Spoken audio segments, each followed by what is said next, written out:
नमस्कार, स्वागत है आप सबका राजनीति के इस अखाड़े में। मेरा नाम है अजय सेतिया। मित्रों, सीटों के बंटवारे में इंडी गठबंधन की सांसें फूल गई हैं। कम से कम आधा दर्जन से ज्यादा राज्यों में सांसें फूली हुई हैं और बिहार खासकर, जहां से इंडी गठबंधन की शुरुआत हुई, वहां सबसे बड़ा खच्चर फंस गया है। दूर से लगता है कि बिहार में लालू नीतीश की ट्यूनिंग ठीक है, इसलिए सीटों का बंटवारा आसानी से हो जाएगा। बल्कि कुछ लोग तो कहते हैं कि सीटों का बंटवारा हो चुका है, लालू और नीतीश में भी हो चुका है और कांग्रेस के साथ भी हो चुका है। लेकिन जैसा दिखता है वैसा है नहीं। नीतीश और लालू में टकराव की असली वजह कांग्रेस और खुद राहुल गांधी बन गए हैं। राहुल गांधी के कंधों पर बंदूक रखकर लालू यादव नीतीश कुमार को निपटाने में लगे हुए हैं। नीतीश और तेजस्वी जितनी चाहे सफाई दे दें कि कोई टकराव नहीं है, चौथी बैठक में भी कोई टकराव नहीं हुआ, लेकिन सच्चाई यह है कि चौथी बैठक में ना तो लालू और नीतीश इकट्ठे गए और ना वहां से इकट्ठे आए। बल्कि इससे पहले जितनी भी बैठकें हुई, पटना की बैठक में दोनों साथ दिखे, बेंगलुरु की बैठक में दोनों साथ दिखे और मुंबई की बैठक में भी दोनों साथ दिखे। साथ गए, साथ आए। बेंगलुरु की बैठक के बाद तो यहां तक खबर उड़ी थी कि दोनों नाराज होकर के उठकर आए क्योंकि संयोजक का फैसला नहीं किया गया था। तो इसका मतलब क्या है? चौथी बैठक में जो दिल्ली में हुई, जो मल्लिकार्जुन खड़गे ने करवाई, वहां पर इन दोनों में मनमुटाव किस बात को लेकर के पैदा हुआ और किस बात को लेकर के सीटों के बंटवारे में फच्चर फंसा हुआ है? फच्चर फंसा हुआ है कांग्रेस की उन 9 सीटों पर। पिछली बार कांग्रेस ने लालू यादव के साथ मिलकर के लोकसभा का चुनाव लड़ा था। लालू यादव ने समझौते में उन्हें 9 सीटें दी थी। हालांकि कांग्रेस उसमें से जीती सिर्फ एक ही थी, लेकिन अब फिर लालू यादव ने बिना नीतीश कुमार के बात किए राहुल गांधी को 9 सीटें देने का वादा कर दिया है। वही पिछली वाली 9 सीटें। लेकिन इसमें फच्चर सबसे बड़ा यह है कि जिन 9 सीटों पर कांग्रेस पिछली बार लड़ी थी, उनमें से 5 जनता दल यू जीती थी, 2 भाजपा जीती, 1 लोजपा जीती और 1 कांग्रेस खुद जीती, किशनगढ़ की। अब सवाल यह है कि वे 9 सीटें, जिनमें से 5 जेडीयू की हैं, वे कांग्रेस को कैसे दी जा सकती हैं? लेकिन इस पर चर्चा करेंगे हम। और बात यहीं पर खत्म नहीं होती है। बात यहां पर शुरू होती है सीटों के बंटवारे की। सीपीएम माले, जिसका वहां पर अच्छा प्रभाव है और नीतीश कुमार के साथ अच्छे संबंध भी हैं, सीपीएम माले के सभी नेताओं के, वे 5 सीटों पर दावा कर रहे हैं। इसी तरह सीपीआई, सीपीएम भी समझौते में, गठबंधन में शामिल है, तो उसका भी दावा बिहार में है। वह भी 4-5 सीटें मांग रही है। अगर 9 सीटें कांग्रेस को दे दी जाए, 5 माले को दे दी जाए, 4 सीपीआई को दे दी जाए, तो 18 सीटें तो ये निकल गई। तो बाकी बची 22 सीटें जेडीयू के लिए और आरजेडी के लिए। विधानसभा चुनाव नतीजों के आधार पर आरजेडी का दावा 15 सीटों पर है।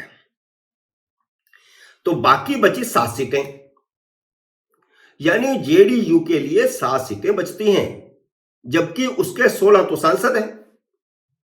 जो पिछली बार उसने भारतीय जनता पार्टी के साथ मिलकर के चुनाव लड़ा 17 सीटों पर और 16 जीत गए थे। इसलिए इंडी गठबंधन में सीटों का बंटवारा हो ही कैसे सकता है? नीतीश कुमार बुरी तरह फंस गए हैं। एक तो लालू यादव 15 सीटों पर पक्का दावा ठोक रहे हैं कि उससे नीचे लड़ूंगा नहीं। दूसरी तरफ कांग्रेस जिन 9 सीटों पर अड़ी है, उनमें से 5 सीटें कटिहार, मुंगेर, सुपौल, पूर्णिया और वाल्मीकि नगर पर जेडीयू के सांसद हैं। अब उनका टिकट कैसे कटे? कांग्रेस की अपनी किशनगंज के अलावा सासाराम सीट, पटना सीट, दोनों उसे कांग्रेस को दी जा सकती हैं, क्योंकि दोनों पर भारतीय जनता पार्टी जीती थी। समस्तीपुर छोड़ने को ऊपर भी किसी को एतराज नहीं है, क्योंकि ये तीनों सीटें इस समय एनडीए के पास है, समस्तीपुर की सीट लोजपा के पास है। कांग्रेस मुंगेर से ललन सिंह की सीट और वाल्मीकि नगर से जो उनका जेडीयू का वहां पर सांसद है, वो वाली दोनों सीटें मुंगेर और वाल्मीकि नगर, ये दोनों सीटें तो कांग्रेस छोड़ने को तैयार है, लेकिन इसके बदले में दूसरी सीटें चाहती है। एक तो बेगूसराय चाहती है कन्हैया कुमार के लिए, जो सीपीआई छोड़ करके कांग्रेस में आए हैं और पिछली बार वह बेगूसराय से हारे हैं सीपीआई के टिकट पर, भारतीय जनता पार्टी वहां पर जीती है, तो बेगूसराय भी हो सकता है कि दे दी जाए कांग्रेस को, उसमें कोई दिक्कत नहीं होगी। अब खच्चर फंसा है कटिहार, सुपौल और पूर्णिया सीटों पर। कांग्रेस तारिक अनवर के लिए कटिहार चाहती है, रंजीत रंजन के लिए सुपौल चाहती है और उदय सिंह के लिए पूर्णिया सीटें मांग रही है। ये तीनों सीटें जनता दल यू की हैं, जनता दल यू के सांसद हैं वहां पर। जेडीयू ने पिछली बार भाजपा के साथ मिलकर 17 सीटें लड़ी थी, 16 जीती थी और उनमें से ये 3 भी हैं। नीतीश कुमार की ज्यादा डिमांड नहीं है, वह अपनी पार्टी में भगदड़ को रोकने के लिए एक आध सीट बदलकर 16 सीटों की मांग कर रहे हैं, ज्यादा नहीं कर रहे। पिछली बार भाजपा के साथ मिलकर 17 लड़ी, अब वे 16 ही मांग रहे हैं। लेकिन कांग्रेस जेडीयू की जीती हुई 3 सीटों पर अड़ी हुई है। हल तभी निकलेगा जब कांग्रेस 6 सीटों पर आ जाए, 9 से घटकर 6 सीटों पर आ जाए, ये तीनों सीटें छोड़ दे। मुंगेर और वाल्मीकि नगर की तरह कटिहार, सुपौल और पूर्णिया भी छोड़ दें। जबकि कांग्रेस मान नहीं रही, राहुल गांधी बीच बचाव की कोशिश कर रहे हैं। बीच बचाव क्या, कोशिश तो यही कर रहे हैं कि नीतीश मान जाए।